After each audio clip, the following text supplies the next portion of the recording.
আসসালামু আলাইকুম। আজকে শুক্রবার। আর শুক্রবার মানেই জানেন যে একটু বেশি আনন্দিত থাকি, কারণ শুক্রবারে কাজকাম থাকে না আমাদের। আর 7 দিন পর একদিন মাত্র রেস্ট করি, আর রেস্টের দিন একটু ঘোরাফেরা করি বা দেখা গেছে যে একটু বাসায় বেশি সময় দেই। তা যাই হোক, আজকে আপনাদেরকে জানিয়ে দেব যে বর্তমানে এই মুহূর্তে সৌদি আরবে তেলের দাম কেমন আছে। আপনারা দেখতেছেন উপরে আছে 91, এটা হইতেছে আপনার ডিজেল, আর 95 এটা হইতেছে আপনার পেট্রোল আর কি। তা ডিজেল তেলের দাম এই মুহূর্তে হচ্ছে 2.18 হালালা। এর মানে কি? এর মানে দাম হইতেছে 1 লিটার তেলের দাম বর্তমান সৌদি আরবের 1 রিয়ালে হইতেছে বাংলাদেশে প্রায় 33 টাকার মতো। তাহলে আপনার 2 টাকা হইতেছে কত? 60 টাকা আর হলো 6 টাকা, 76, 66 টাকা। আর 33 সালালায় প্রায় হয় আরো প্রায় প্রায় 10 টাকার মতো, প্রায় 10 টাকার মতো, হ্যাঁ। তাতে এবার হচ্ছে এই মুহূর্তে 1 লিটার তেলের দাম আপনার টোটালে পড়তেছে প্রায় 70 টাকার মতো, যেটা আসলে ডিজেল ইঞ্জিন চালিত যে তেল আছে, এই তেলের দাম 1 লিটার 70 টাকার মতো। আর পেট্রোলের দাম হইতেছে প্রায় সেম। পেট্রোল তেলে হালকা 5-7 টাকা ব্যবধান, বেশি না, হয়তো 75 বা 80 টাকার মতো আসে আর কি, যদি আপনি টোটালে কনভার্ট দিয়ে হিসাব করেন। তাই হলো আসলে তেলের দাম। অনেকেই হয়তো বা বলতে পারেন যে ভাই, সৌদি আরবের ভিতরে তেলের দাম আসলে এত কম কেন, আর বাইরে তেলের দাম কেন এত বেশি। আসলে এই দেশের সরকার এখনো কিন্তু এই তেলের উপর ভর্তুকি দিয়ে চলতেছে, বা তেলের উপর পুরোপুরি বিজনেসটা কিন্তু করতেছে না। যদি এই তেলের উপর পুরোপুরি বিজনেস করে, সৌদি আরবে যে পরিমাণ আসলে গাড়ি, দেখা যাবে আপনার সেই পরিমাণ আসলে গাড়ি কেনার চাহিদা মানুষের থাকবে না। অথবা দেখা গেছে যে আপনার একটা সাধারণ যারা কর্মস্থল থাকে তাদের জন্য অনেকটা কষ্টকর হয়ে যাবে। আর যার কারণে এই সিস্টেম আসলে সৌদি সরকার করে রাখছে, এই জন্য অনেকটাই ধন্যবাদ দেই। কারণ নিজের দেশের নাগরিকদেরকে অনেক বেশি সম্মান করে, অনেক বেশি ভালোবাসে, বা অনেক বেশি সার সুযোগ দেয়।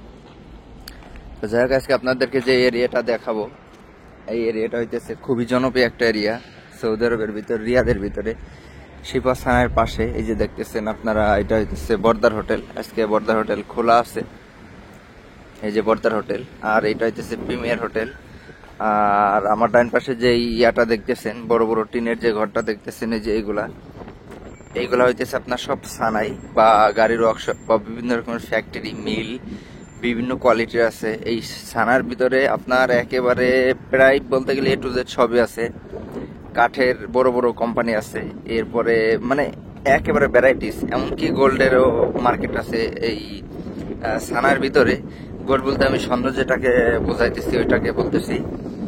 আর এখানে আপনার কাঁচা স্বর্ণ যেটাকে বলা হয়, এটা গলায় স্বর্ণের বিস্কিট বা বার এগুলা বিক্রি করে।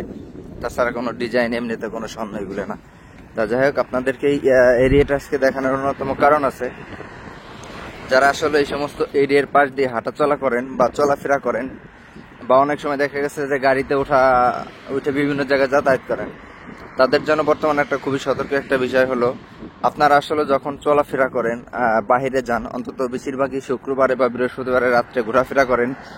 আর আপনারা অবশ্যই এই যে একটা ট্যাক্সি আসতেছে আমার সামনে এই মুহূর্তে দেখেন, এই যে এটা হলো সৌদি আরবের বৈধতা। ওই যে উপরে ট্যাক্সি লেখা থাকবে, আর ট্যাক্সির সিরিয়াল নাম্বার থাকবে, বা মোবাইল দিয়ে স্ক্যান করে তার ডিটেলসে সবকিছু জানা যাবে, কোন কোম্পানির গাড়ি বা তার নাম কি, ড্রাইভারের নাম কি, A to Z সবকিছু আপনি দেখতে পারবেন।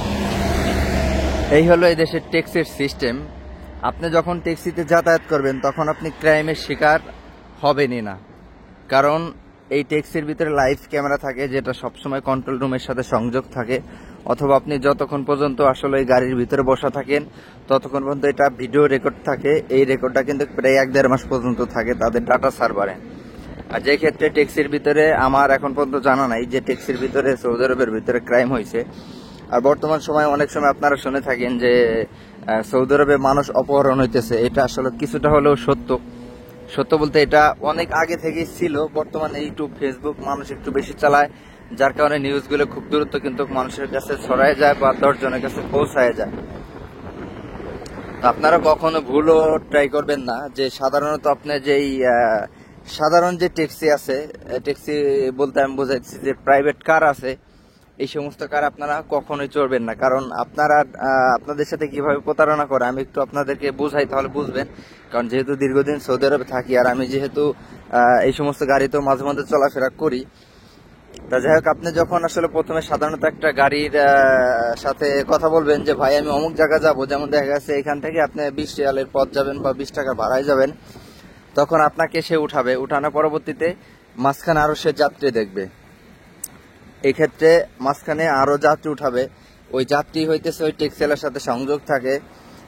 এভাবে 2 জন 3 জন 4 জন যখন গাড়িতে হয়ে যায়, আপনি যখন একলা থাকেন বা 2 জন থাকেন, তখন কিন্তু আপনাদেরকে অপহরণ করে বা নির্যাতন করে, বিভিন্ন রকমের অস্ত্র ঠেকায়। এর পরবর্তীতে একটা রুমের ভিতরে আটকায় দেখা গেছে যে টাকা পয়সা দাবি করে। এই হলো একটা সিস্টেম। আবার দেখা গেছে যে শুধুমাত্র সাধারণ যাত্রী না, কিছু কিছু ট্যাক্সির ড্রাইভার পর্যন্ত এরকম ক্রাইমের শিকার হইতেছে। সেইটা কিভাবে আমি আপনাকে বলি। যেমন আপনি যাত্রী, আপনি একটা ট্যাক্সি নিয়ে সরাসরি এক জায়গা যাবেন। তো যখন আপনি ট্যাক্সি নিয়ে সরাসরি অন্য জায়গা যাবেন, দেখা গেছে ওই যে যাত্রী থাকে, ওই যাত্রীর ফোনে কল আসে যে ভাই আমার তো আরো 2 জন লোক আছে, সেই 2 জন লোক আমার সাথে যাবে। তা সেই 2 জন লোক কই আছে, ড্রাইভার যখন প্রশ্ন করে তখন বলে অমুক জায়গা আছে। বাস, ভাড়া যেহেতু বেশি পায়, এই লোভের ড্রাইভারও ওই বিষয়টা বুঝতে পারে না, বা ওই আশায় ওই 2-3 জন যাত্রীও কিন্তু উঠায়। পরবর্তীতে কিন্তু ট্যাক্সির ড্রাইভাররা তখন অপহরণ করে বিভিন্ন রকমের টাকা পয়সা তাৎক্ষণিকভাবে দাবি করে, কারণ এটা আসলে জীবন মরণের খেলা যেহেতু, এই কারণে বাসা থেকে আসলে টাকা পয়সা দিয়ে দেয়। আর জানেন যে সাধারণত একটা বিদেশির ফ্যামিলির হাতে, বেশিরভাগই একটা বিদেশির ফ্যামিলির হাতে 2-4-5 লক্ষ 10 লক্ষ টাকা কিন্তু কোনো সময় ক্যাশ থাকে। তো যাই হোক, এটার সলিউশনটা আসলে কিভাবে আপনি করবেন, সলিউশন আপনার করার একটা উদ্দেশ্য আছে। যদি আপনি প্রাইভেট কারে উঠেন, সিঙ্গেল কোনো কারে আপনার উঠাই লাগে, তাহলে 10 টাকার জায়গায় তারা 20 টাকা দেবেন। যদি ইমার্জেন্সি হয় তাহলেই তো আপনি উঠবেন, তাছাড়া তো আর আপনি প্রাইভেট কারে সহজে উঠবেন না ট্যাক্সি ছাড়া। উঠার পরবর্তীতে তার সাথে কন্ট্যাক্ট করবেন যে ভাই আমি তোমার গাড়িতে যাব, আমি ছাড়া দ্বিতীয়তে কোনো যাত্রী তোমার গাড়িতে উঠতে পারবে না। যেমন আপনি কন্ট্যাক্ট করে নিলেন তারে, এক্ষেত্রে সে কিন্তু কোনো যাত্রী উঠানোর চান্স পাবে না। আর যখন গাড়িতে একা থাকবে, তখন কিন্তু ক্রাইম হওয়ার কোনো সম্ভাবনা নাই। যেহেতু আপনি পরিচিত জায়গা যাবেন, আপনার পছন্দ মতো রোড দিয়ে তারে যাইতে বলবেন। বাস, এটা সলিউশন এবার সমাধান হয়ে গেল। এবার আসেন যে যারা আসলে ট্যাক্সি ড্রাইভারকে যারা আসলে অপহরণ করে, তাদেরকে একটা বিষয় বলে দিই। কারণ ভাই যেহেতু আমি সৌদি আরবে থাকি আর মানুষের বিভিন্ন রকমের নিউজ আমি দেখি, এই ক্ষেত্রে এই কথাগুলো আমি বলতেছি, কারণ আমার ভিডিও বর্তমানে অনেকেই দেখে, এই কারণে আসলে কথাটা আমি ক্লিয়ার করে দিতেছি। তা ট্যাক্সি ড্রাইভার যখন একটা সাধারণ যাত্রী উঠাবেন, সেই যাত্রীর সাথে কন্ট্যাক্ট করা থাকবে যে ভাই আপনি যদি যান একলা, তাহলে একলা যাইতে পারেন, পথে কোনো যাত্রী আপনি উঠাইতে পারবেন না। সেক্ষেত্রে ভাড়াটা মিটিয়ে কমপ্লিট করে একবার তাদের সাথে সক্ষমে একটা আলোচনা করে তারপরে এই কাজটা করবেন। ট্রাই করবেন সবসময় 100%-এর ভিতর প্রায় 90% আপনি ট্যাক্সিতে, মানে আপনার সাধারণ গাড়িতে না যাওয়ার জন্য। আর এটা কিন্তু সৌদি আরবে অবৈধ। অবৈধ বলতে পুলিশ যদি কখন আপনাকে জানতে পারে যে আপনি সাধারণ প্রাইভেট কার দিয়ে আপনি ভাড়া টানতেছেন, সেই ক্ষেত্রে যাত্রীরও গ্রামা দিবে, যে ড্রাইভার আছে তার নামেও কিন্তু গ্রামা দিয়ে দিবে বা মামলা দিয়ে দিবে। এমনকি দেখা গেছে এটা কিন্তু একটা আইন লঙ্ঘন করার বিষয়, আপনাকে মামলা দিয়ে জেলে কিন্তু খাটতে হইতে পারে। তা সবসময় ট্রাই করবেন যে বৈধতা যে ট্যাক্সি আছে সৌদি আরবের ভিতরে, এই ট্যাক্সিতে যাওয়ার জন্য। অনেক গুরুত্বপূর্ণ বিষয় নিয়ে আলোচনা করলাম। আশা করি সবার কাছে ভিডিওটা ভালো লাগছে, হেল্পফুল হয়েছে। আর আমি সবসময় ট্রাই করি, আমার প্রত্যেকটা ভিডিওতে আমি ট্রাই করি যে মানুষের জন্য একটা না একটা উপকারের সাইড তুলে ধরার জন্য। তা যাই হোক, ভিডিওটা আশা করি সবার কাছে ভালো লাগছে। সবাই সুস্থ থাকবেন, ভালো থাকবেন। সৌদি আরব রিলেটেড যে কোনো বিষয় যদি জানার প্রয়োজন মনে করেন, অবশ্যই আমাকে কমেন্ট করে বলবেন। আমি চেষ্টা করবো আপনাদেরকে সেই সমস্ত বিষয় নিয়ে কথা বলার জন্য। তা যাই হোক, সবাই ভালো থাকবেন, সুস্থ থাকবেন। আসসালামু আলাইকুম।